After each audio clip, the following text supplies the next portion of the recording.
Welcome to ప్రజాప్రతినిధి news.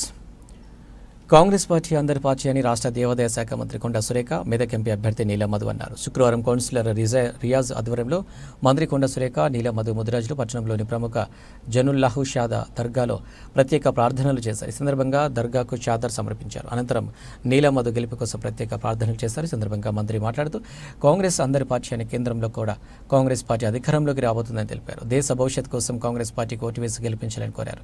తాను అందరికీ అందుబాటులో ఉండి సేవ చేస్తానని సందర్భంగా నీలం తెలిపారు. కార్యక్రమంలో నియోజకవర్గ ఇన్ఛార్జి పూజల హరికృష్ణ, పట్టణ అధ్యక్షుడు అత్తు ఇమాం, నాయకులు సలీం, అమీర్, కౌన్సిలర్లు సాకి ఆనంద్, బుచ్చిరెడ్డి, గురబ్ శ్రీనివాస్ రెడ్డి, గయాజ్ తదితరులు పాల్గొన్నారు.